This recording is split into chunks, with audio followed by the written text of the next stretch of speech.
Mientras van subiendo comenzamos. Entonces, ¿cómo ser un obrero aprobado?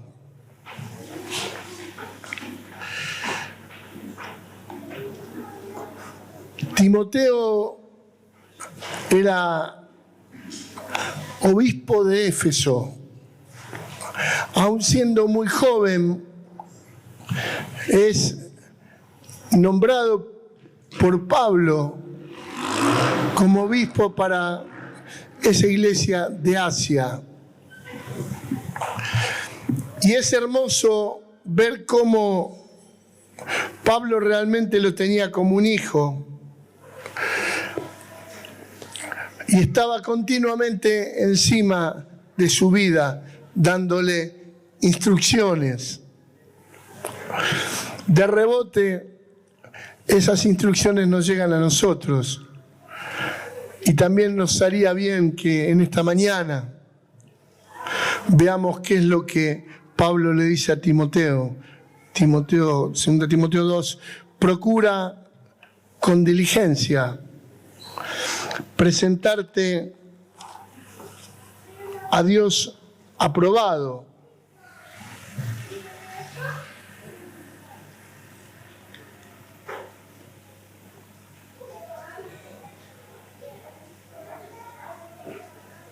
Ahí estamos. Como obrero que no tiene de qué avergonzarse, que usa bien la palabra de verdad, mas evita profanas y vanas palabrerías, porque conducirán más y más a la impiedad. Y su palabra carcomerá como gangrena, de los cuales son, perdón con esto,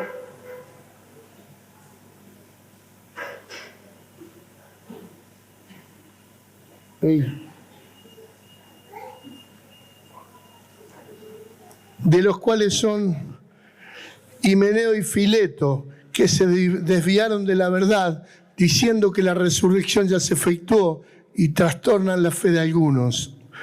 Pero el fundamento de Dios está firme, teniendo este sello.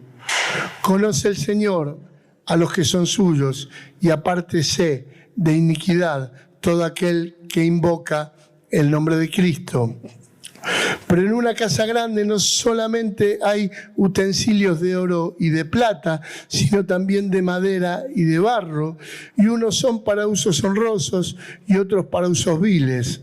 Así que si alguno se limpia de estas cosas, será instrumento para honra, santificado, útil al Señor y dispuesto para toda buena obra. Huye también de las pasiones juveniles y sigue la justicia, la fe, el amor y la paz con los que de corazón limpio invocan al Señor. Pero desecha las cuestiones necias e insensatas, sabiendo que engendran contiendas. Porque el siervo del Señor no debe ser contencioso, sino amable para con todos, apto para enseñar, sufrido, que con mansedumbre corrija a los que se oponen.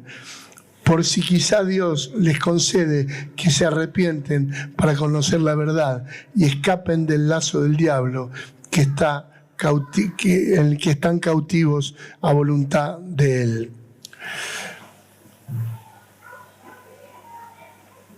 Lo primero que dice, procura con diligencia presentarte como obrero aprobado. Y la pregunta es, ¿qué tengo que hacer para ser aprobado?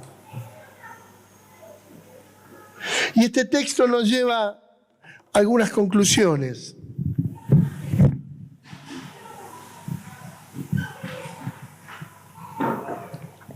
En primer lugar, que no haya nada de mi proceder o de mi vida que me avergüence. Que no haya nada en mi interior que no haya sido puesto a la luz de Dios.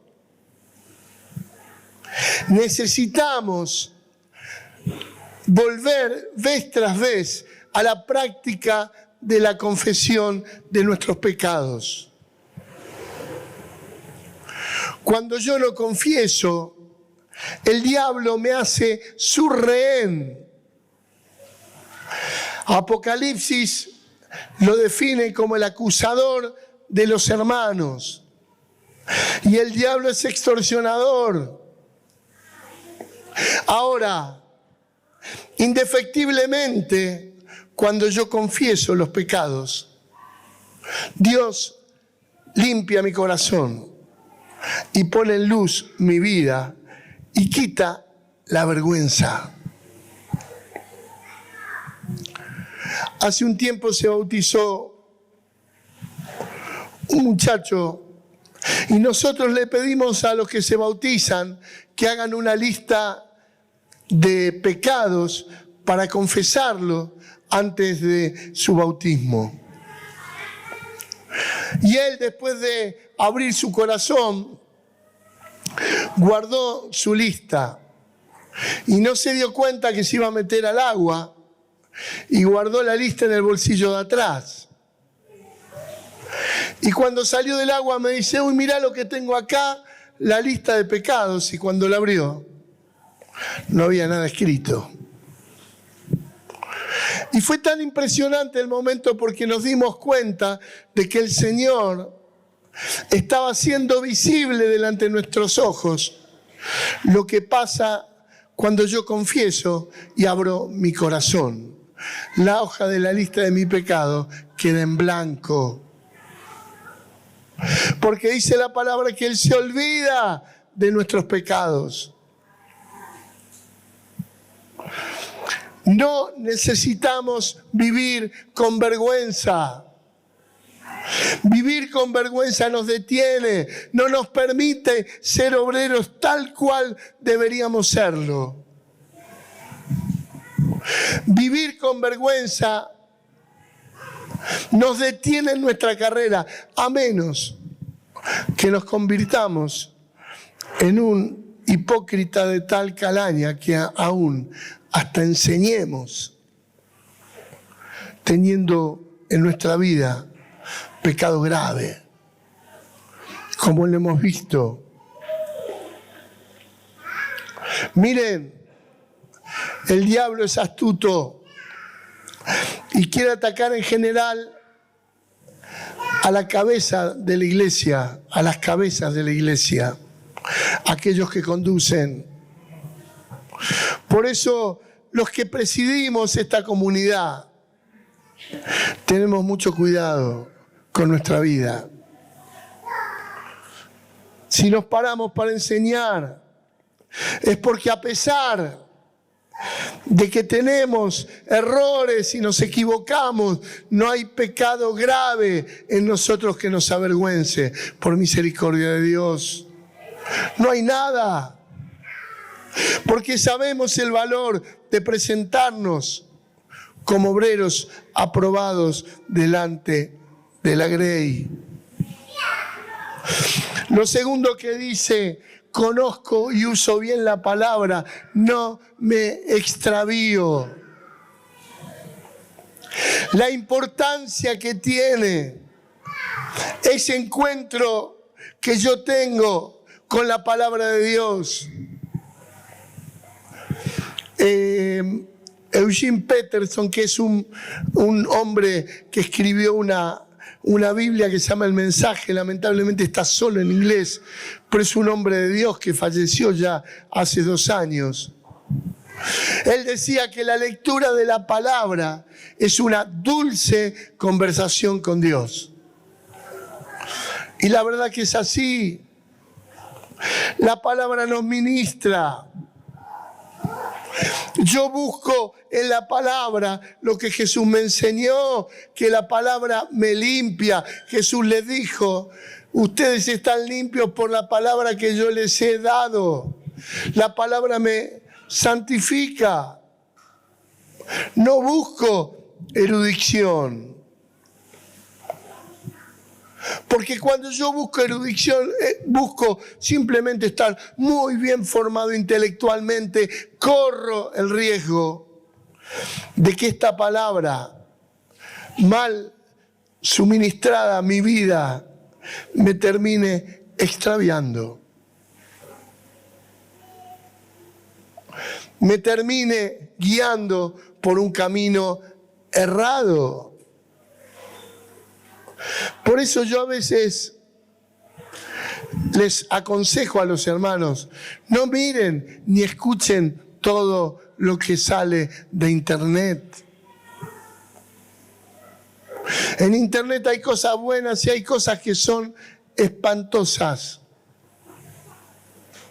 Cuando uno es hombre de la palabra, se da cuenta de que la palabra a mí me afirma y no permite que yo me extravíe. Pero cuando estoy flojito, cuando no leo nunca, posiblemente alguno me pueda llevar de las narices.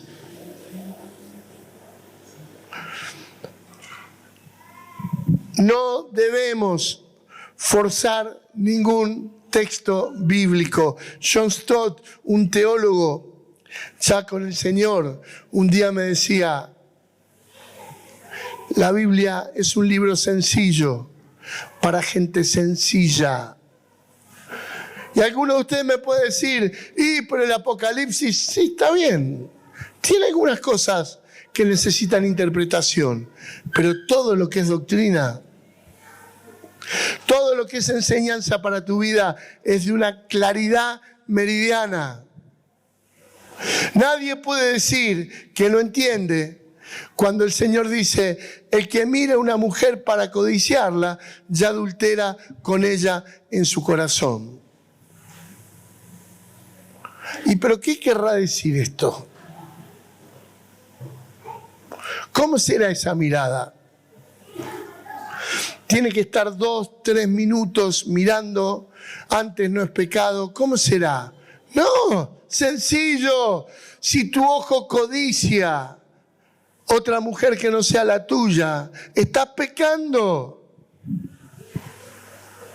La palabra de Dios es un libro sencillo para gente sencilla. La doctrina o los mandamientos de Dios están contenidos especialmente en Mateo 5, 6 y 7 y en Efesios 4, 5 y 6, aunque el final de Romanos también tiene, pero especialmente en estos dos textos. No hay nada complicado. Y sí, pero cuando dice, ama a tu enemigo, ¿qué habrá querido decir? Ama a tu enemigo. No hay cosa difícil. Yo tengo la palabra de Dios que me hace que yo esté plantado toda la vida en camino, en piso seguro. Después existen los otros argumentos. Hay argumentos teológicos para los que les gusta, de los silencios bíblicos, el argumento cultural, toda macana. Discúlpenme. Yo necesito saber lo que la palabra me dice, tal como la palabra me lo dice. Aún, ojo con los comentarios bíblicos.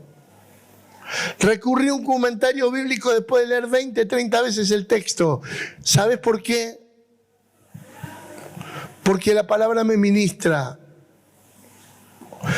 Una vez prediqué en otro lugar y uno me llamó para cuestionarme y me escribió diciendo, yo hace rato que tengo como mi mentor en la palabra a un teólogo tal y cual de... Y yo le contesté, mirá, yo hace rato tengo el Espíritu Santo como mi mentor. Porque yo cuando me acerco necesitado a la palabra, el Espíritu Santo me va a ministrar a mí. Y una palabra que un día me ministra de una manera, al otro día me puede ministrar de otra. Porque ¿sabes qué? Jesús dijo, yo soy el camino, la verdad y la vida. Y Juan 1, el Evangelio de Juan dice, en el principio era la palabra y la palabra era con Dios y la palabra era Dios. La palabra contenida en la Biblia tiene una dinamis, una fuerza, un poder, tiene a Cristo. Por eso tiene este poder transformador. No te dejes llevar por otras cosas. El que conoce bien la palabra no se extravía, no se desvía tras vana palabrería. Dice, evita el ejemplo de Himeneo y Fileto. Acá dice algo, solamente el texto, pero ellos creían que ya la resurrección había sucedido. Tenían algunas cuestiones que tienen que ver con el razonamiento humano, con conclusiones que saca nuestro propio razonamiento. Y lo último, me aparto de toda iniquidad para ser aprobado. No permitas tu permanencia en pecados ocultos. No peques, total, yo peco y nadie me ve.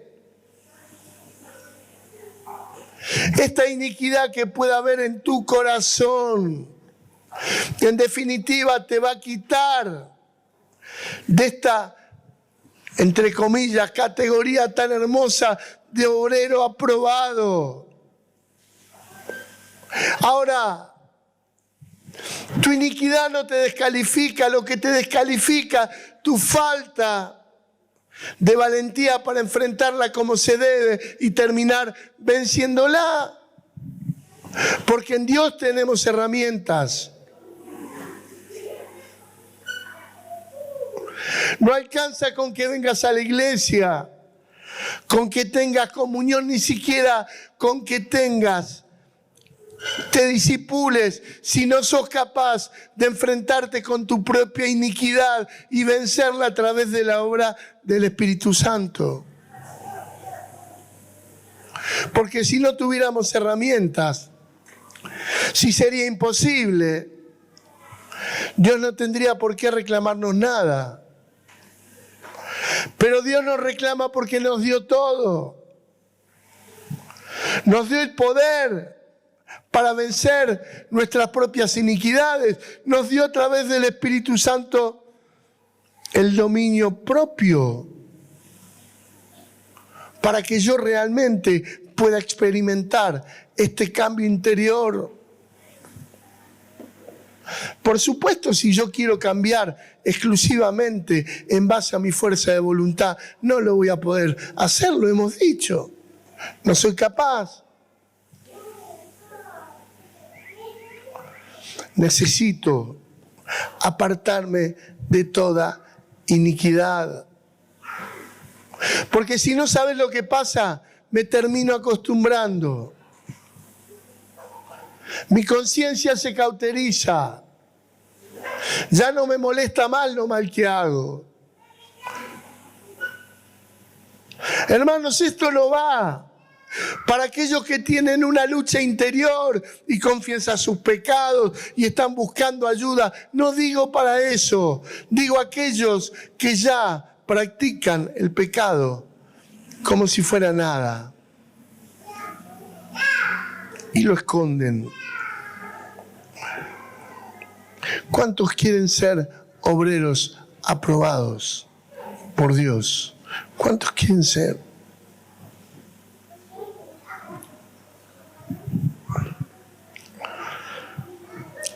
La herramienta más hermosa que tenemos es la comunión con Él. El poder encontrarnos todas las mañanas con Él y estar en comunión y charlar y compartir tiempo. Y no solamente compartir tiempo, sino compartir silencios.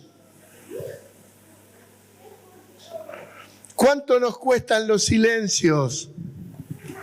Nos ponen nerviosos. Pero yo tengo que aprender a estar en silencio delante de la presencia de Dios, esperando que Él me hable. Y esta experiencia es sanadora para nosotros, porque muchas veces va a marcar algunas cosas que están mal. Pero en esta comunión Dios se vuelve en un Dios cercano, en un Dios que se interesa por mí. Después, el apóstol Pablo sigue en este texto hablando. Si anduviera esto, ¿no? Me parece que vamos a tener que hacer una colecta para comprar pilas. Es que para un lado anda, pero bueno, ya está. Bueno, ¿qué tipo de elemento quiero ser en las manos de Dios? Y acá no importa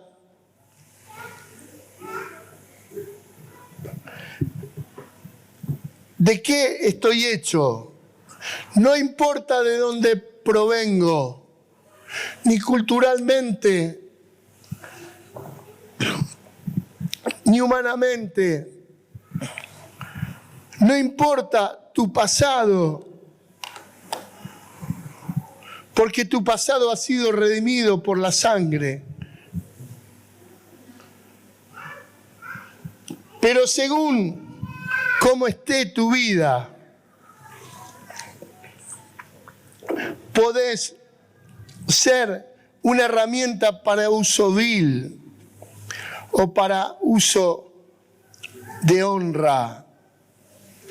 Dice Pablo, si alguno se limpia de estas cosas, será instrumento de honra, santificado, útil al Señor y dispuesto para toda buena obra. Por eso es tan importante nuestra limpieza interior. Vencer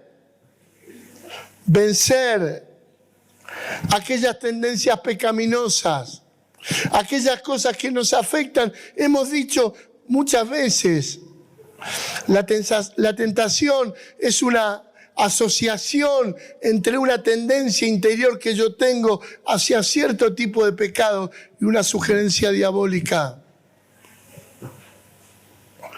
Pero la buena noticia es que yo no tengo por qué estar en estado de tentación. El Padre Nuestro nos enseña algo muy interesante.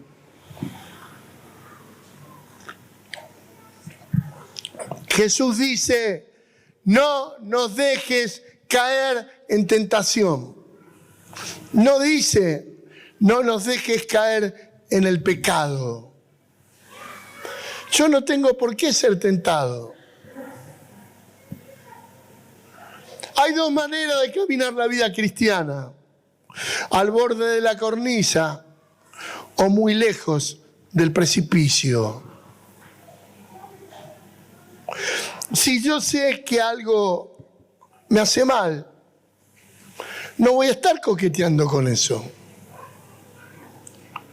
Yo siempre doy ejemplos que son a veces gráficos, por ahí son muy burdos, pero si yo en el mundo tengo un problema muy serio con el alcohol, no voy a ir a trabajar a una vinería ni a una bodega, porque eso va a incrementar la tentación sobre mi vida. Y yo tengo que poner límites y ponerme lejos de eso. Y eso, ¿sabes qué hace? Me limpia.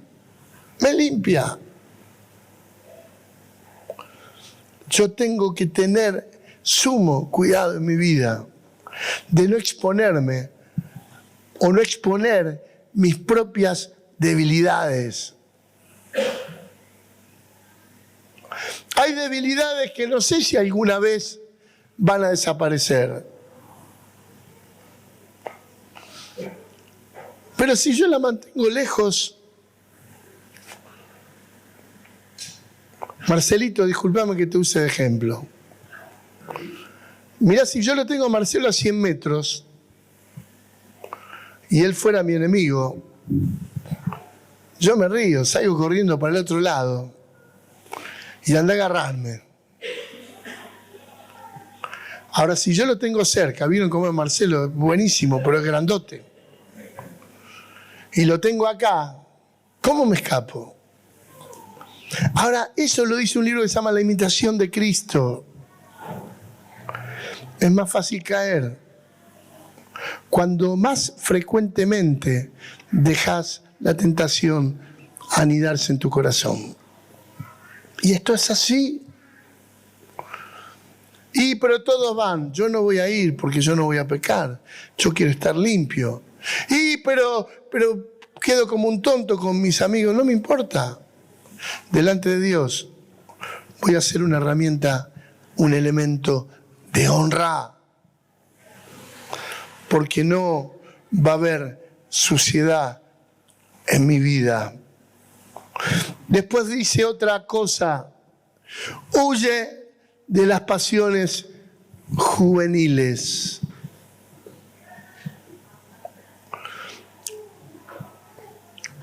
Pero eso es para los jóvenes, no. Tristemente, no. Conozco demasiado gente grande que son presas de las pasiones juveniles. A veces hasta pastores que han hecho un chiquero de su vida y de su iglesia por no huir de las pasiones juveniles.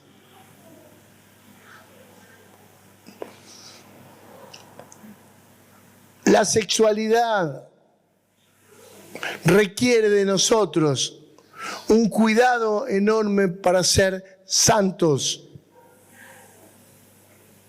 Por eso, si nos conocés, hacemos tanto énfasis a veces en la forma que se visten, en el trato que hay entre la mujer y el hombre. Eso es huir de las pasiones juveniles. Demasiado problema tienen algunos en el trabajo con sus compañeros de trabajo, que sus compañeros de trabajo que se visten re mal para que venga a la iglesia y tenga que estar pasando las mismas tentaciones. No. John Wesley decía: cuando te vistas, ponete delante del espejo, mirate y decí: ¿a quién estoy honrando con lo que me puse? ¿Qué me importa la moda? ¿Qué me importa que se use esto ahora o que cada vez se muestre más o lo que sea? Hay que huir de las pasiones juveniles. Hay que huir de la sexualidad exacerbada de un mundo que está dispuesto a destruirlo todo porque está gobernado por el diablo. Sigue el texto, dice: sigue la fe, el amor, la paz y mantén tu corazón limpio. Y a mí me encantan estas cosas que dice, porque sigue la fe. Esto no es para que yo me sienta sofocado por el pecado. Con fe voy a vencer porque Dios está conmigo, y si Dios está conmigo, ¿quién contra mí? El apóstol Pablo declaró: todo lo puedo en Cristo que me fortalece. ¿Qué es todo? Todo es todo.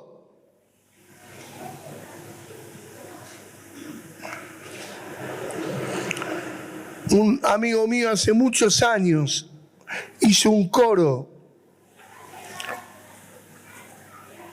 que dice: resucitó, no hay enemigo que Él no pueda destruir. Y este es el Dios que está con nosotros. Debemos vivir la vida con fe, animados a saber que vamos a avanzar y vamos a alcanzar la victoria. Con el termómetro del amor, el amor latente hacia nuestro Dios. La paz como muestra de que estamos con todas las cuentas al día con Dios y su iglesia, el signo de la paz en nuestro corazón, que nos hace que mantengamos nuestro corazón limpio. Y lo último que dice esta parte del texto: todo lo que genere contienda, deséchalo. Deséchalo. No busques problema. Yo digo, la discusión es dejarla para las cosas importantes. A algunos les gusta discutir, en realidad no le gusta discutir, le gusta ganar discusiones. ¿Para qué? ¿Para qué? Cuando hay discusiones entre dos, uno siempre va a quedar mal. No estamos para contender, estamos para guardar la unidad, para guardar nuestro corazón, sin nada que separe la comunión que yo tengo con mi hermano. Cuando hay algo que genere contienda, deséchalo. Rosario es una ciudad muy futbolera.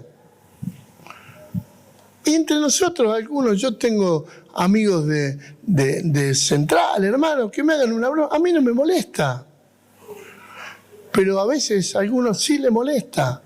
Y bueno, pero es hipersensible. No, no es hipersensible. Más vale no lo haga. Cuida a tu hermano. Ni cuando gana uno ni cuando gana el otro. Cuida a tu hermano. Siempre hay argumentos para cargar a uno o al otro. No tiene sentido. No tiene sentido. Hablamos del tema de la política, todo lo que tenga que ver con contender. Nada hagáis por contienda ni vanagloria, dice Filipenses 2. Debemos guardar la unidad del cuerpo de Cristo. Y por último da algunas características de un siervo de Dios. Y empieza por esto: no contencioso.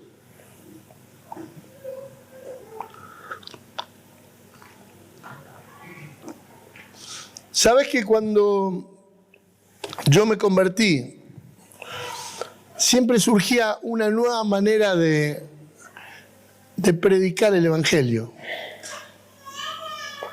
Y muchas veces había un evangelio, en la primera época se llamaba el evangelio explosivo. Y servía para tirarle una bomba al otro.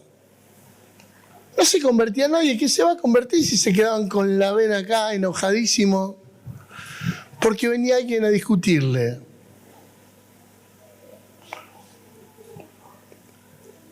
Ahora, bíblicamente, ¿ustedes conocen a alguien que haya predicado el Evangelio discutiendo? Sí, uno.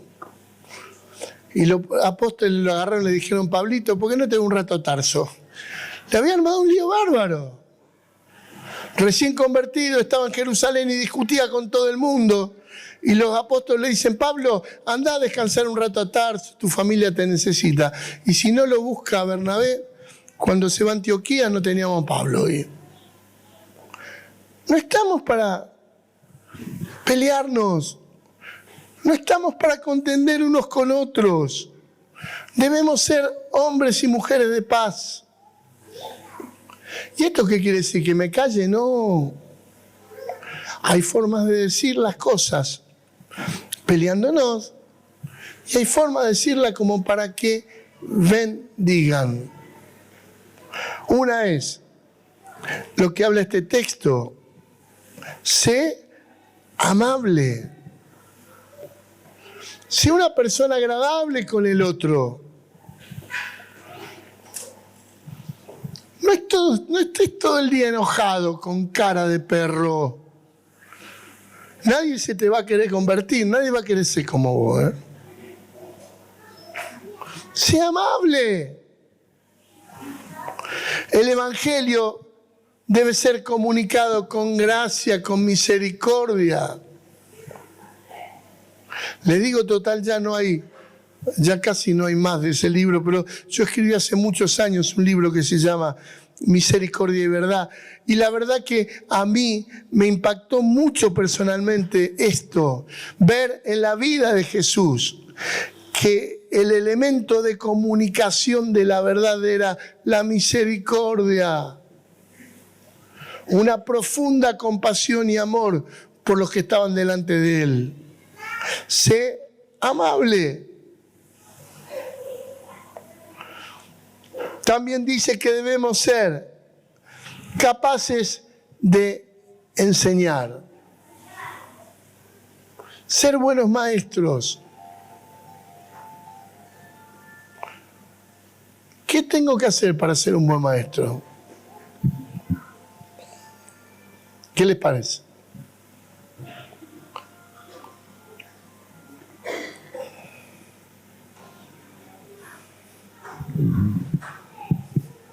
Contesta alguno porque no nos vamos más de acá. Ser un buen alumno primero, ¿no?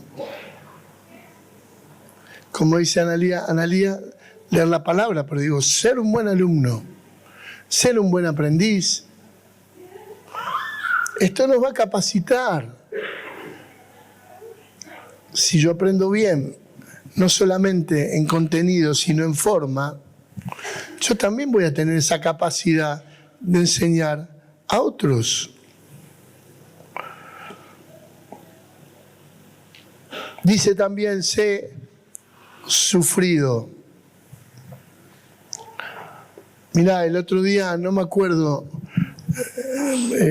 esta semana especialmente he tenido muchas charlas por Zoom y esas cosas, y estaba hablando con alguien y le decía, mirá, vos te largaste a hacer la obra, no era de acá, ahora me acordé quién es. Va a tener problemas, va a sufrir. La gloria va a ser mucho más grande que el sufrimiento, pero que vas a sufrir.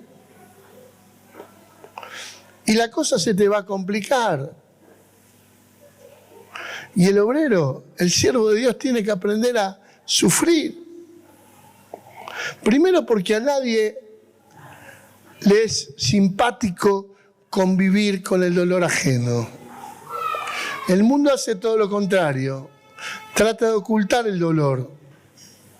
Pero no sé si te pasa, prendés el tele y ves lo que pasó en Israel y vos no sabes lo que te pasó, pero te cambió el ánimo. No estás más contento, no podés estar contento. Ves que han matado bebés, que han hecho cualquier cosa, no podés estar contento. Cuando nos comprometemos en la vida como siervos de Dios con el mal y con el dolor de los otros, vamos a ser sufridos. Pero yo te quiero contar algo. Con Daniel hace casi 40 años que elegimos este camino. Y estoy convencido de que ninguno de los dos cambiaríamos nada. Porque a pesar de sufrir, a pesar del dolor, hemos visto la gloria de Dios. Y el que le sirve va a ver la gloria de Dios.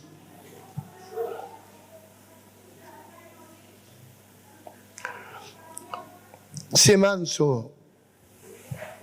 ¿Sabes lo que es la mansedumbre? Ser manso.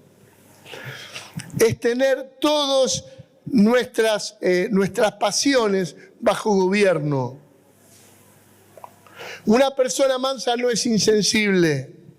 Es aquel que sabe dominar su cuerpo y su mente. Y esto se hace a través del Espíritu Santo. Y después dice que debemos aprender a corregir para que otros se arrepientan y conozcan la verdad. No digo ser incisivos, pero indudablemente un evangelio que lo único que diga es que Dios es amor y que te ama y no confronte con la necesidad de arrepentimiento y de cambiar, de corregir, de ayudar a otros que corrijan su mal rumbo, tampoco les va a ayudar. Y dice, y escapen del lazo del diablo en que están cautivos a voluntad de él. Nuestra tarea, hermanos, no es una lucha contra sangre ni carne. Es contra principados, potestades, huestes espirituales de maldad en las regiones celestes. Es clarito. Tenemos una lucha espiritual que librar en este mundo para que muchos alcancen el Evangelio de Jesucristo. Pero debemos tener conciencia de que esta es nuestra lucha. Algunos encaran esta lucha por debajo, humildemente. Mirá, yo me pongo debajo del Señor. De las huestes espirituales de maldad y del diablo me voy a poner por encima, no porque yo tenga virtudes, sino porque Dios, a través de la cruz de Cristo, ya me dio la victoria. Y el obrero, el siervo de Dios, tiene que entender que por más que sufra penalidades, por más que haya situaciones difíciles, la victoria está garantizada. En Él. Yo no estoy intentando a ver si le puedo hacer un poquito de daño al diablo. El diablo ha sido vencido en la cruz del Calvario. No hay ninguna posibilidad de que el diablo le vaya bien. Y él lo sabe.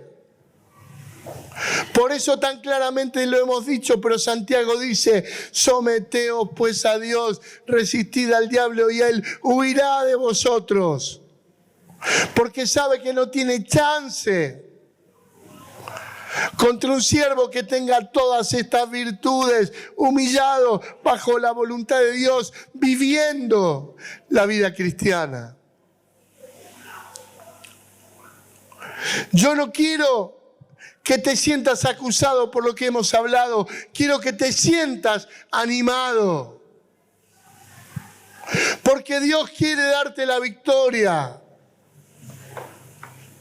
En tus pequeñas peleas personales, aquellas que estás batallando todos los días y tanto te cuestan, pero mucho más allá de eso. Porque habiendo sobrepasado todas estas situaciones diarias que te confrontan, que te hacen mal, vas a ser llamado a ayudar a otros, a confrontar con el diablo que quiere destruir la vida de otros y a vencerlo a partir del poder del Espíritu Santo de Dios.